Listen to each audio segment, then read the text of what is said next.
तो आज बात करेंगे याददाश्त पे, मेमोरी।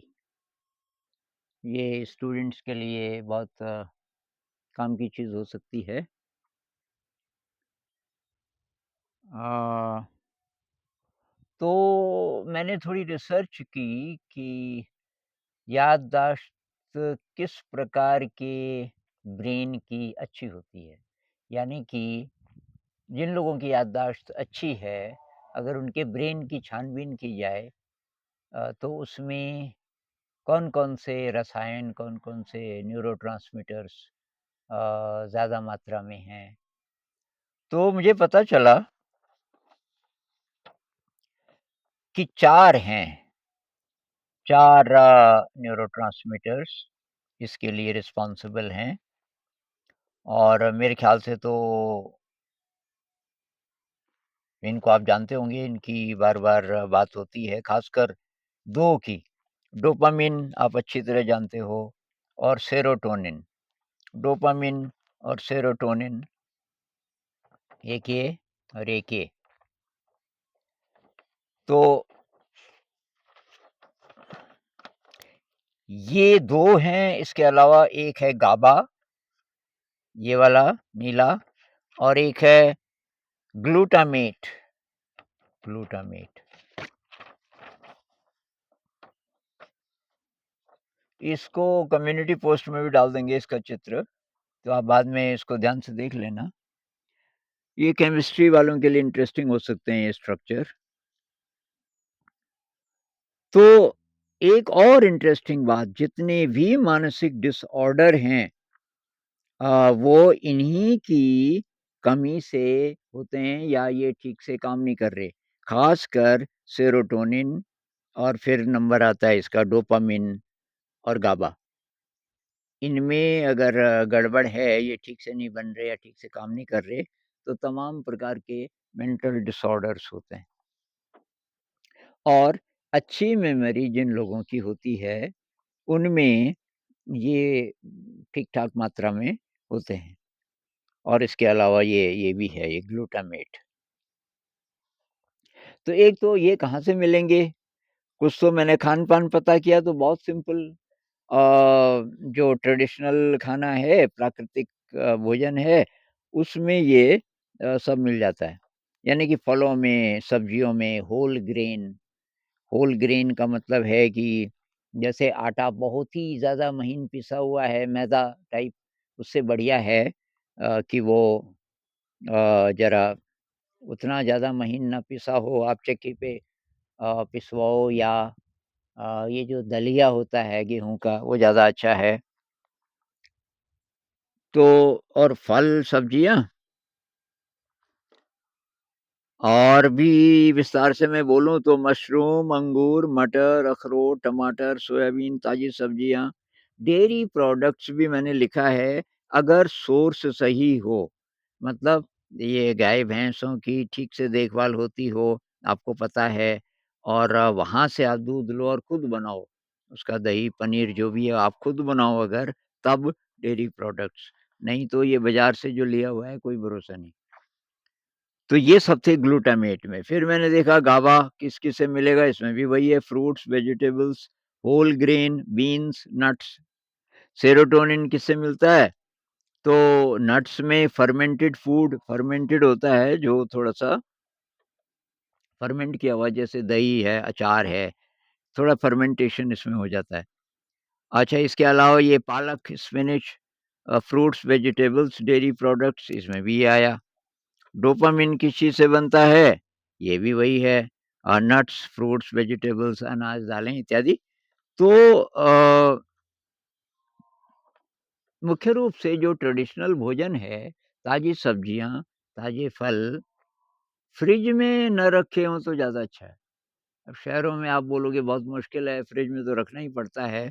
लेकिन अगर बहुत ज़्यादा नहीं है वो दूर मार्केट, सब्ज़ी और फल, तो ताज़े अगर आप खरीद सको, तो ज़्यादा अच्छा है, बजाए कि ये फ्रिज वाले। तो ये तो हुआ खान-पान, लेकिन खान-पान काफ़ी नहीं है, क्योंकि आप कितना भी बढ़िया भोजन खाओगे, अगर आप की जो लाइफ़स्टाइल है वो ज़रा स्ट्रेसफुल है, बहुत ज़्यादा चिंता करते हो, अ, शील का पालन नहीं करते तब भी नहीं होगा। तो ये सारा खान-पान बहुत ज़्यादा हमको शक्ति तब देगा जब 2 और चीज़ें होंगी। तो एक तो है मेडिटेशन, मेडिटेशन से ये सारी चीज़ें बन जाती हैं। अगर कहीं कोई कमी रह भी गई तो मेडिटेशन इन सबको भी अकेले भी बना सकता है। मान लीजिए कि कोई केवल दाल-रोटी ही खाए, ऐसी स्थिति आ जाए कि दाल-रोटी या दाल-चावल के अलावा कुछ है ही नहीं, मतलब ऐसा होगा नहीं पर मान लीजिए और वो ध्यान भी करता हो, तो ध्यान से ये सारे केमिकल्स बन जाएँगे। तो खाना तो हमें ठीक से खाना ही चाहिए, लेकिन मेडिटेशन अगर आप करोगे तो ये बहुत गहरे जाएगा। ये सारे केमिकल्स भी बन जाएँगे और इसके अलावा आपका ब्रेन रीवायर होगा। आपके ब्रेन का पूरा नक्शा बदल जाएगा मेडिटेशन से। एक और चीज़ है ग्रैटिट्यूड। कुछ दिन पहले एक वीडियो मैंने अलग से भी बनाया था कि ग्रैटिट्यूड अगर है, इसकी आप प्रैक्टिस करते हो, तो इससे भी डोपामाइन और सेरोटोनिन बहुत मात्रा में बनते हैं ग्रैटिट्यूड से। और ये मेडिटेशन से भी और ग्रैटिट्यूड से भी जो प्री फ्रंटल कॉर्टेक्स है हमारे, जो इंसान वाले दिमाग का न्यू ब्रेन का जो बहुत महत्वपूर्ण हिस्सा है, जिससे हम डिसीजन लेते हैं। हम बोलते हैं कि भई इसका दिमाग तेज है, ये अच्छे फैसले कर लेता है और इसके अंदर अच्छे इनसाइट्स आते हैं, इत्यादि, इत्यादि। तो ये प्री फ्रंटल कॉर्टेक्स के कारण होता है और उसको समृद्ध बनाने में इन 2 का बहुत बड़ा हाथ है, मेडिटेशन का भी और ग्रैटिट्यूड का भी। ग्रैटिट्यूड भी एक तरीके से मेडिटेशन का ही काम करता है, लेकिन मेडिटेशन अलग से भी। अच्छा, मेडिटेशन का मतलब ये नहीं है कि बस बैठ गए और साँस पे ध्यान है, शरीर पे ध्यान है और बाकी ज़िंदगी पता नहीं कैसी है। शील का पालन बहुत ज़रूरी है, जिसमें ब्रह्मचर्य बहुत ज़्यादा महत्वपूर्ण है। उसके अलावा ये झूठ नहीं बोलना, चोरी नहीं करना, धोखा नहीं देना। तो जो कॉम्पिटिटिव स्पिरिट है, वो नहीं। कॉम्पिटिशन करना है, अपने से करो, मतलब एक्सीलेंस। कॉम्पिटिशन की जगह एक्सीलेंस और कोऑपरेशन की भावना होनी चाहिए। अच्छा, पारमिताओं का अभ्यास, विनम्रता, कृतज्ञता, ये जो ग्रैटिट्यूड है, निस्वार्थ सेवा, इनका भी अगर आप जितना ज़्यादा अभ्यास करोगे, उतना आपका ब्रेन बहुत ज़्यादा तेज होगा। अच्छा, ब्रेन तेज होगा, तो आप परीक्षा में पास हो जाओगे, ये नहीं है। परीक्षा में जो मान लीजिए कॉम्पिटिटिव एग्ज़ाम आईएएस वगैरह-वगैरह के लिए अगर आप कर रहे हैं, तो 1000 में से 1 बच्चे को लेंगे वो, 1000। तो 999 का क्या होगा? तो ये तो लाइन ही बहुत गड़बड़ है, जिस तरीके से ये सिलेक्शन होता है, बहुत स्ट्रेसफुल है। इसमें तो आप ना जाओ तो ज़्यादा अच्छा है। बहुत कम लोग जाएँ, वही जाएँ जिनका इतना शौक है पढ़ाई-लिखाई में, जैसे रामानुजन जी का था।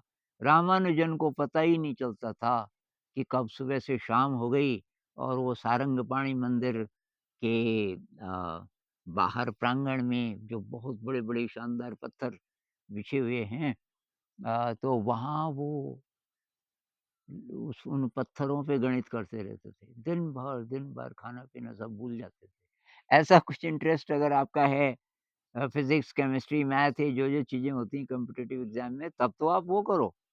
लेकिन आप ज़बरदस्ती कर रहे हो, इस लालच के कारण, इसके पीछे लालच है ना, कि निकल जाएँगे, नौकरी मिल जाएगी। एक बार नौकरी मिल गई बड़ी, तो बस अब बहुत बढ़िया ज़िंदगी अच्छी तरीके से चलेगी।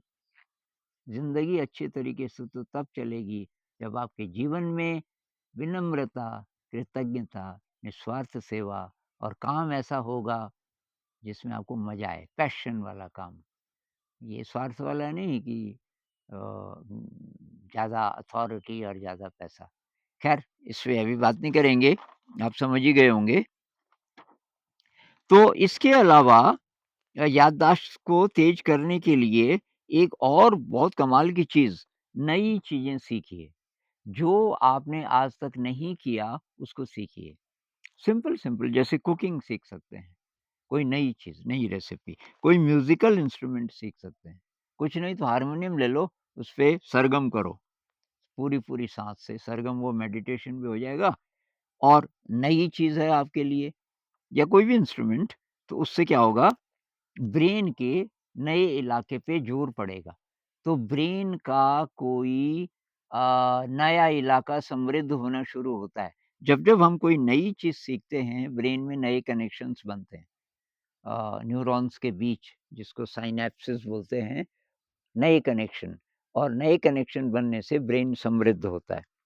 तो म्यूज़िकल इंस्ट्रूमेंट है, डांस है जैसे पॉटरी है, ये मिट्टी का काम, कोई भी टोकरी बुनना है, कोई भी नया स्किल आप सीख लीजिए। नई भाषा है, कोई नई लैंग्वेज सीखना शुरू कर दीजिए। एक है ये निमोनिक्स, निमोनिक्स होता है ना वो याद करने के लिए कोई कविता सी बना देते हैं। जैसे केमिस्ट्री में होते हैं कि वो हाइड्रोजन के नीचे लिथियम है, फिर शायद सोडियम है, फिर पोटेशियम है, फिर रुबिडियम है तो हलीना की रबड़ी सस्ती, सीज़ियम, फ्रांसियम सस्ती और फ्री, ऐसा-ऐसा है। तो जैसे ये है बोरोन, फिर एल्यूमीनियम, फिर तो इनके लिए न्यूमोनिक्स बने होते हैं, जैसे बैंगन, आलू अ, वगैरह-वगैरह, थैलियम अ, तो बैंगन आलू कुछ इन इन इन थैला ऐसा कुछ है। तो ये निमोनिक्स से याद रह जाती हैं चीज़ें। अच्छा एक है कि सारे सेंसेस आपके आ जाएँ उसमें, सेंसेस तो उसमें कलर का इस्तेमाल कीजिए। जब आप याद रखते हैं, कुछ कलर कोडिंग कर सकते हैं अलग-अलग कि भई इस कलर वाले ये ऐसे हैं, इस कलर वाले ये ऐसे हैं। अ, ग्रुपिंग कर लीजिए, ग्रुपिंग ग्रुपिंग का मतलब एक जैसी चीज़ें एक साथ कि भई उनके जैसे कि आपका ये है ना ये fluorine, chlorine, bromine, iodine chemistry में तो ये सब एक ही उसमें पढ़ते हैं, स्तंभ में पढ़ते हैं, तो उनके कुछ-कुछ गुण एक जैसे होंगे, तो उनको एक साथ अगर आप याद करें क्योंकि वो हाइड्रोजन से मिलेंगे तो एक ही तरीके से मिलेंगे। आपको पता होगा HCl हाइड्रोक्लोरिक एसिड है तो क्लोरीन को एक चाहिए, तो हाइड्रोजन इन सब के साथ मिल जाता है। ये ग्रुपिंग आपको पता ही होगा, जहाँ-जहाँ ये ग्रुपिंग संभव है तो वो। अ, एक है कि नींद पूरी लीजिए, नींद पूरी लीजिए, एक्सरसाइज़ खूब कीजिए। तो ये जो चीज़ें हैं कुल मिला कर के अच्छा इंसान बनने के लिए जो-जो चीज़ें ज़रूरी हैं, मेडिटेशन, कृतज्ञता, अच्छी डाइट इत्यादि, एक्सरसाइज़ और ब्रह्मचर्य, वही-वही चीज़ें मेमोरी के लिए भी हैं क्योंकि ब्रेन और बॉडी ये तो एक ही चीज़ है। जो बॉडी माइंड है, वो एक ही चीज़ है, एक ही सिस्टम है। और ज़िंदगी अच्छी ज़िंदगी के लिए हमारा बॉडी माइंड सारा ही सही होना चाहिए। वही बात उसमें भी है, क्योंकि अच्छी मेमोरी अच्छे ब्रेन की ज़रूरत आम ज़िंदगी में भी पड़ती है। जो हेल्दी ब्रेन है वही खुश भी है। तो हम विद्यार्थी हों या ना हों खुश तो रहना चाहते हैं। उसकी भी वही कंडीशंस हैं। तो जो विद्यार्थी लोग हैं, तो भई ये अगर आप थोड़ा-सा ध्यान करेंगे, ये ग्रैटिट्यूड का इस्तेमाल करेंगे, उसकी प्रैक्टिस करनी पड़ेगी और ये ब्रह्मचर्य, निस्वार्थ सेवा थोड़ा बहुत इन चीज़ों पर भी ध्यान देंगे तो अ, खान-पान सही रखेंगे, बेकरी वाला प्रोसेस्ड फूड नहीं। कई लोग क्या करते हैं कि साथ-साथ कुछ खाते रहते हैं, ये चिप्स और पता नहीं बाज़ार के, इससे आपकी शक्ति कम होगी। ये नहीं, घर में बना दो, घर की चीज़ें बना दो।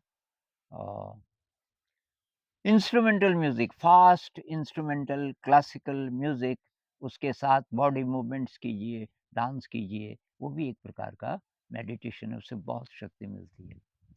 तो ये सारी चीज़ें अगर आप करेंगे, तो आपकी याददाश्त काफ़ी अच्छी हो जाएगी।